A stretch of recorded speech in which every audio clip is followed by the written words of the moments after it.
उन शिक्षकों को भी टीईटी पास करना जरूरी है जिनकी नियुक्ति सालों पहले हुई थी, मतलब शायद टीईटी लागू होने से भी पहले। माननीय सर्वोच्च न्यायालय के एक हालिया आदेश ने इस बहस को आप कह सकती हैं फिर से हवा दे दी है। बिल्कुल, और ये सवाल सिर्फ शिक्षकों के भविष्य का नहीं है, ये पूरी शिक्षा व्यवस्था, उसके नियम, उनकी स्पष्टता, इन सबसे जुड़ा हुआ है। मतलब इसका असर आगे पॉलिसी मेकिंग पर भी पड़ता है। हाँ, तो आज हम इसी उलझन को, इसी गुत्थी को सुलझाने की कोशिश करेंगे। हमारे पास टीईटी से जुड़े कई सरकारी आदेश है, नोटिफिकेशंस है, और हाँ, सुप्रीम कोर्ट के निर्णय का एक विस्तृत विश्लेषण भी है। जी। हमारा मिशन क्या है? इन सब दस्तावेजों को खंगालना और समझना कि भाई एनसीटीई की भूमिका क्या रही, आरटीई कानून यानी शिक्षा का अधिकार अधिनियम 2009 उसने क्या बदला, और सबसे बड़ा सवाल, टीईटी आखिर किसके लिए जरूरी है और किसे छूट मिली है। और हाँ, वो एक तारीख है 23 अगस्त 2010, वो इतनी खास क्यों है? सही कहा आपने। ये पूरी चर्चा इन्हीं दस्तावेजों और अदालती फैसलों पर आधारित होगी। हम कोशिश करेंगे कि परत दर परत नियमों को समझें, ताकि पता चले कि ये जो कंफ्यूजन आज दिख रहा है ये क्यों बना और इसका हल क्या हो सकता है। तो शुरू करते हैं बिल्कुल बेसिक से, नियामक संस्थाओं से। हाँ बिल्कुल, सबसे पहले बात करते हैं एनसीटीई की, राष्ट्रीय अध्यापक शिक्षा परिषद। 1993 में बनी थी ये संस्था, संसद के एक एक्ट से। इसका मुख्य काम क्या था? जी हाँ, 1993 एक्ट से एनसीटीई का मुख्य काम था टीचर्स की ट्रेनिंग के स्टैंडर्ड्स तय करना, उनका सिलेबस देखना, और सबसे जरूरी, भर्ती के लिए मिनिमम क्वालिफिकेशन तय करना। अच्छा। और जैसा कि स्रोत बताते हैं, 3 सितंबर 2001 के बाद से जो भर्तियां हो रही थी वो काफी हद तक एनसीटीई के इन्हीं नियमों के आधार पर चल रही थी। यानी एनसीटीई पहले से ही ये काम कर रही थी। फिर 2009 में आया आरटीई एक्ट, शिक्षा का अधिकार अधिनियम। इसने क्या बदला? एकेडमिक अथॉरिटी बताएगी। और सरकार ने ये जिम्मेदारी किसको दी, मतलब ये एकेडमिक अथॉरिटी कौन बना? केंद्र सरकार ने एक आदेश निकालकर एनसीटीई को ही एकेडमिक अथॉरिटी बना दिया, आरटीई एक्ट के तहत। तो इसका मतलब ये हुआ कि एनसीटीई के पास अब टीचर्स की क्वालिफिकेशन तय करने की शक्ति और बढ़ गई, और वो भी आरटीई के फ्रेमवर्क के अंदर। तो अब एनसीटीई आरटीई के तहत योग्यताएं तय करने वाली थी। इसके बाद क्या हुआ? यहीं से शायद वो अहम मोड़ आता है जिसकी हम बात कर रहे थे, 23 अगस्त 2010। बिल्कुल बिल्कुल सही। अपनी इसी शक्ति का इस्तेमाल करते हुए एनसीटीई ने 23 अगस्त 2010 को एक बहुत ही महत्वपूर्ण नोटिफिकेशन जारी किया। ये वो तारीख है जो इस पूरे मामले के, आप कह सकते हैं, केंद्र में है। इस नोटिफिकेशन ने टीचर्स की भर्ती के नियमों में एक बड़ा बदलाव किया। क्या बदलाव था वो, क्या नया था? इसने कहा कि 23 अगस्त 2010 के बाद जो भी भर्तियां होंगी उनके लिए नई मिनिमम क्वालिफिकेशंस होंगी, जैसे प्राइमरी के लिए class 1 to 5, intermediate plus BTC या उसके बराबर की डिग्री, और साथ में टीईटी पास करना जरूरी है। अच्छा, टीईटी यहाँ आ गया। हाँ, और इसी तरह अपर प्राइमरी क्लास 6 to 8 के लिए ग्रेजुएशन प्लस बीटीसी और टीईटी पास करना जरूरी कर दिया। तो ये था नया नियम। 23 अगस्त 2010 के बाद नियुक्ति चाहिए तो टीईटी पास करो। लेकिन आपने कहा था कि इसी नोटिफिकेशन में कुछ और भी बहुत महत्वपूर्ण था, छूट वाली बात। हाँ, और यहीं से सारी बहस शुरू होती है। असल में इसी 23 अगस्त 2010 के नोटिफिकेशन के पैरा 4 में एक बड़ी साफ छूट दी गई थी। छूट? किसके लिए थी ये छूट? ये छूट उन टीचर्स के लिए थी जिनकी नियुक्ति 23 अगस्त 2010 से पहले हो चुकी थी।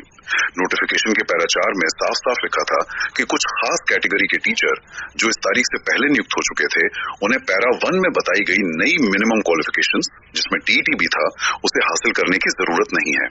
अच्छा, तो ये तो बड़ी बात हुई, मतलब पुराने टीचर्स को एक तरह से प्रोटेक्शन दी गई। बिल्कुल, एक तरह का सेफ्टी नेट था उनके लिए। तो ये कौन सी कैटेगरीज थी जिन्हें इस नई टीईटी की अनिवार्यता से छूट मिली? इसमें मोटे तौर पर 2 कैटेगरीज थी। पहली, वो टीचर्स जो 3 सितंबर 2001 या उसके बाद नियुक्त हुए थे, लेकिन एनसीटीई के 2001 वाले नियमों के हिसाब से, जैसे बीटीसी डिग्री वाले। और दूसरी, वो टीचर्स जिनकी नियुक्ति 3 सितंबर 2001 से भी पहले, उस समय जो भी भर्ती के नियम थे उनके हिसाब से हुई थी। इन दोनों ही कैटेगरीज को नई क्वालिफिकेशन हासिल करने से छूट मिल गई। लेकिन बीएड वालों के लिए कुछ अलग था क्या? अक्सर उनकी बात होती है। हाँ, बीएड वालों के पैरा 4 में एक कंडीशन थी, अगर कोई क्लास 1-5 में टीचर लगा था और उसके पास बीएड की डिग्री थी तो उन्हें एनसीटीई से मान्यता प्राप्त 6 महीने का एक स्पेशल ब्रिज कोर्स करना था, अगर पहले नहीं किया है तो। इसी तरह स्पेशल एजुकेशन में बीएड, डीएड वालों के लिए भी था। और पैरा 4 खल में उन बीएड वालों का भी जिक्र था जिन्होंने ये 6 महीने वाला स्पेशल बीटीसी कोर्स पहले ही कर लिया था।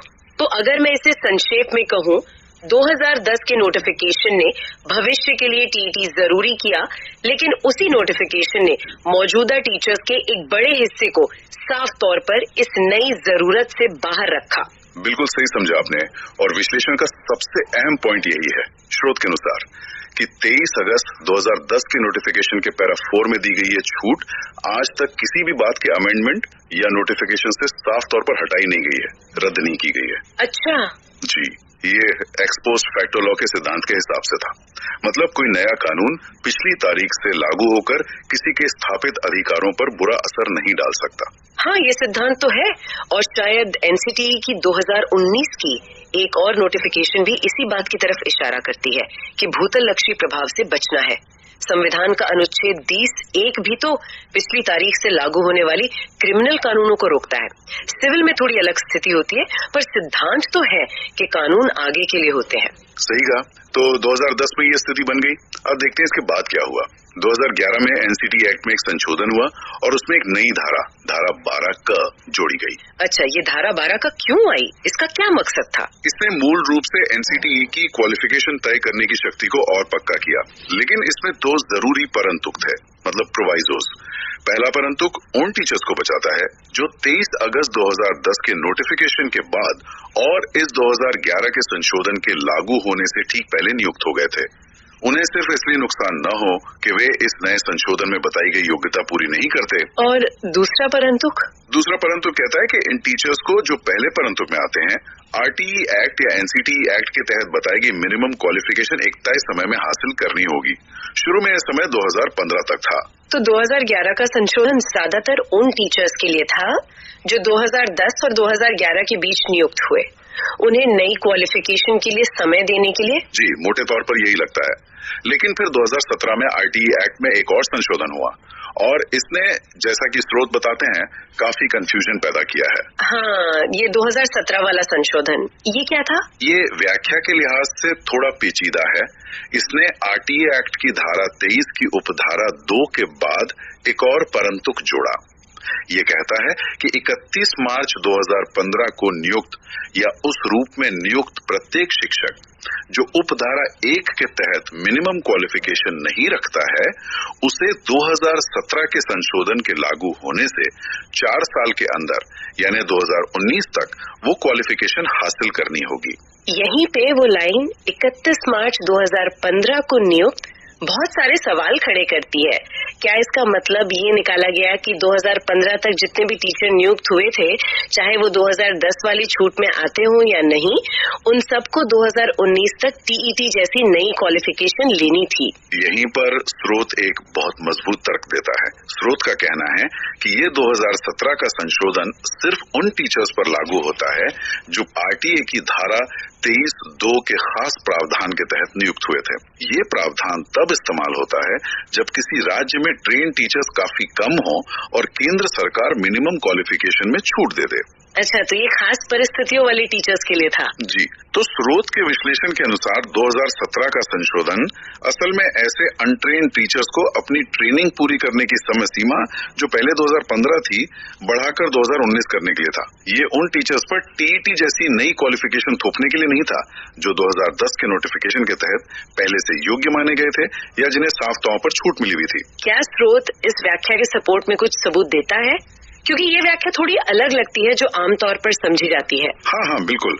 स्रोत कई दस्तावेजों का हवाला देता है, जैसे संसद में पेश किया गया बिल का ड्राफ्ट, मानव संसाधन विकास मंत्रालय का राज्यों को भेजा गया क्लैरिफिकेशन लेटर, यूपी सरकार के बेसिक शिक्षा परिषद सचिव के आदेश, सरकारी प्रेस रिलीज। स्रोत के मुताबिक ये सारे दस्तावेज यही इशारा करते हैं कि 2017 का संशोधन असल में अनट्रेन्ड टीचर्स की ट्रेनिंग की डेडलाइन बढ़ाने के लिए था, ना कि सभी पुराने टीचर्स पर टीईटी लागू करने के लिए। यानी विश्लेषण ये कह रहा है कि 2017 के संशोधन की शायद गलत व्याख्या की गई, उसे उसके सीमित दायरे से बाहर निकालकर सब पर लागू करने की कोशिश हुई। स्रोत का तर्क तो यही है। अब एक और खड़ी देखते हैं। एनसीटीई की 12 नवंबर 2014 की एक नोटिफिकेशन, ये एनसीटीई एक्ट की धारा 12 क के तहत जारी हुई थी। इसमें क्या खास बात थी? इसमें एक बहुत महत्वपूर्ण लाइन थी कि ये नोटिफिकेशन एनसीटीई के 2001 के नियमों का अतिक्रमण करती है, मतलब उन्हें सुपरसीड करती है, लेकिन ऐसे अतिक्रमण से पूर्व की गई अथवा करने से छूट गई बातों को छोड़कर, ये शब्द करने से छूट गई बातों को छोड़कर, थिंग्स डन और ओमिटेड टू बी डन, ये बहुत मायने रखते हैं। अच्छा, इसका क्या मतलब निकाला गया है?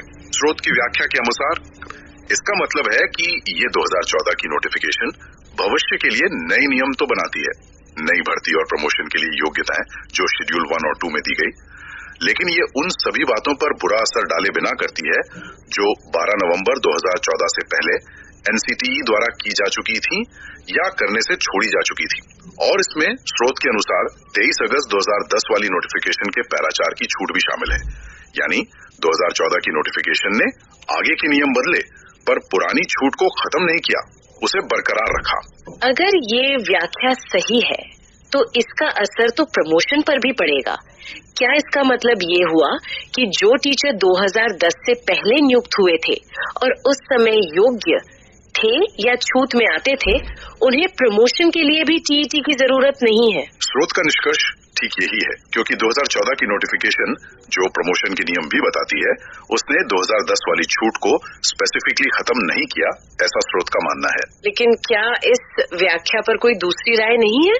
ये सवाल तो उठता ही है, क्योंकि प्रमोशन में टीईटी एक बड़ा मुद्दा रहा है। हाँ, ये बिल्कुल सही सवाल है और यहीं से जटिलता बढ़ती है। ये वाकई में नियमों, संशोधनों और उनकी व्याख्याओं का एक कह सकते हैं मकड़ जाल सा बन गया है।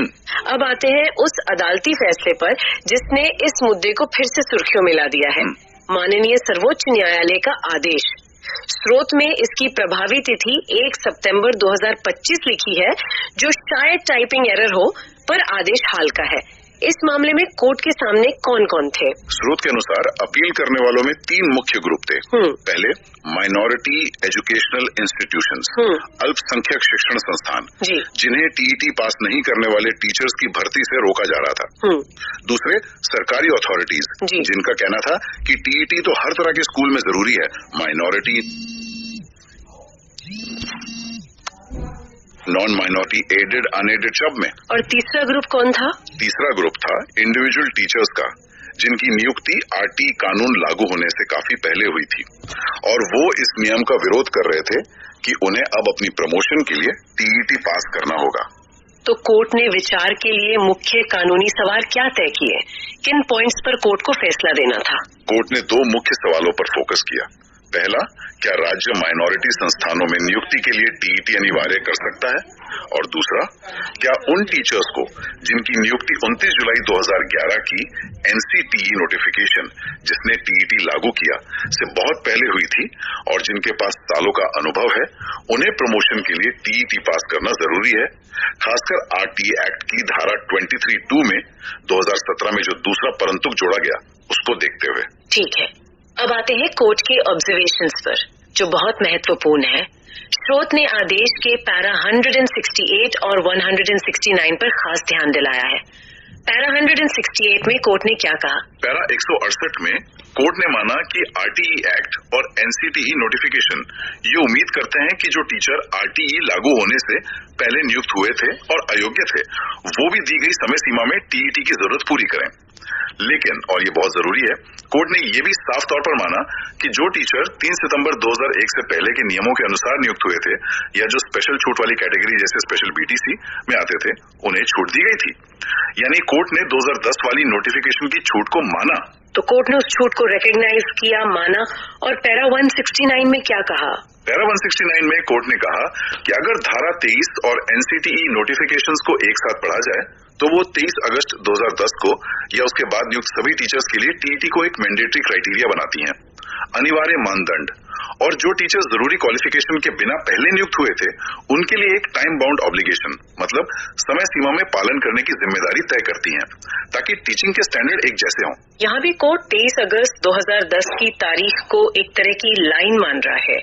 टीईटी की अनिवार्यता को वो मुख्य रूप से इसके बाद की नियुक्तियों से जोड़ रहा है और पहले के अयोग्य टीचर्स के लिए टाइम बाउंड कंप्लायंस की बात कर रहा है। लेकिन स्रोत का कहना है कि कोर्ट की इन ऑब्जर्वेशंस और फाइनल फैसले में एक तरह की विसंगति है, तालमेल नहीं है। हाँ, यही स्रोत का मुख्य तर्क है। विश्लेषण ये कहता है कि हालांकि पैरा 168 और 169 में कोर्ट ने 23 अगस्त 2010 की छूट पैरा 4 और टीटी की एप्लीकेबिलिटी मुख्यतः 23 अगस्त 2010 के बाद को साफ तौर पर माना है, लेकिन ये साफ समझ निर्णय के अंतिम ऑपरेटिव पार्ट में मतलब फाइनल कंक्लूजन और डायरेक्शन में पूरी तरह से झलकती नहीं है। ऐसा लगता है कि ऑब्जर्वेशंस एक दिशा में जारी हैं और फाइनल फैसला थोड़ा अलग सुनाई देता है, जिससे कंफ्यूजन बढ़ रहा है। तो स्रोत कह रहा है कि कोर्ट ने छूट मानी पर फैसले में उसकी झलक नहीं है। ये तो थोड़ी अजीब बात लगती है। क्या एनसीटीई के पक्ष का भी इसमें कोई रोल है, उनके स्टैंड का? जी, स्रोत एनसीटीई के एफिडेविट का भी जिक्र करता है जो कोर्ट में दिया गया। उनका कहना है कि एफिडेविट के शुरू के पैराग्राफ पैरा 12 तक इसी बात को सपोर्ट करते हैं कि 2010 से पहले नियुक्त टीचर्स पर आरटीई की धारा 23 लागू नहीं होती, लेकिन बाद में एनसीटीई ने अपने ही क्लैरिफिकेशंस में कथित तौर पर इन बातों को घुमा फिरा दिया, जिससे कंफ्यूजन पैदा हुआ। तो कुल मिलाकर स्रोत अपनी पहले बताई गई व्याख्या पर ही कायम है कि नियम क्या थे और उन्हें कैसे समझा जाना चाहिए। बिल्कुल, विश्लेषण अंत में यही दोहराता है। 23 अगस्त 2010 से पहले नियुक्त योग्य टीचर्स को टीईटी जैसी नई क्वालिफिकेशन की जरूरत नहीं थी, उन्हें पैरा 4 की छूट थी। जो अनट्रेन्ड थे उन्हें 2015 बाद में 2019 तक ट्रेनिंग पूरी करनी थी। आरटीई धारा 23(2) के तहत नियुक्त खास कैटेगरी की टीचर्स को भी ट्रेनिंग के लिए 2019 तक का समय मिला था और 2014 की नोटिफिकेशन ने भविष्य की भर्तियों और प्रमोशन के लिए नए स्टैंडर्ड बनाते हुए भी स्रोत के अनुसार पुरानी छूटों को बरकरार रखा था। उसलिए स्रोत का माननीय सर्वोच्च न्यायालय के आदेश के संबंध में अंतिम निष्कर्ष या अपेक्षा क्या है, क्या चाहते हैं वो? निष्कर्ष ये है कि माननीय न्यायालय को अपने ही आदेश के पैरा 168 और 169 में जो बातें कही हैं, उनकी रोशनी में अपने अंतिम फैसले को और स्पष्ट करने की जरूरत है, ताकि 23 अगस्त 2010 की छूट और टीईटी की एप्लीकेबिलिटी किस पर और कैसे लागू होती है, इस पर स्थिति पूरी तरह साफ हो सके, ये अस्पष्टता खत्म हो। ठीक है, तो ये थी हमारी पूरी पड़ताल। एनसीटीई की भूमिका से शुरू किया हमने, फिर 23 अगस्त 2010 की वो अहम नोटिफिकेशन और उसकी छूटों को समझा, बाद के संशोधनों को देखा, खासकर 2017 वाले संशोधन पर स्रोत की खास व्याख्या सुनी और अंत में माननीय सर्वोच्च न्यायालय की हालिया टिप्पणियों और उसमें जो एक संभावित अस्पष्टता बताई जा रही है उस तक पहुंचे। हाँ, और सुनने वालों के लिए जो मुख्य बातें हैं वो शायद ये है। पहली, 23 अगस्त 2010 एक बहुत ही महत्वपूर्ण तारीख है। ये टीचर्स को दो ग्रुप में बांटती है। दूसरी, 2010 की नोटिफिकेशन का पैरा 4 जिसमें छूट दी गई थी वो इस पूरे मामले की चाबी है। और तीसरी, ट्रेनिंग की जरूरत जो कुछ अनट्रेन्ड टीचर्स के लिए थी और नई क्वालिफिकेशन जैसे टीईटी की जरूरत जो मुख्यतः नई भर्तियों के लिए थी, इन दोनों के बीच का फर्क समझना बहुत जरूरी है, जैसा कि स्रोत ने तर्क दिया है।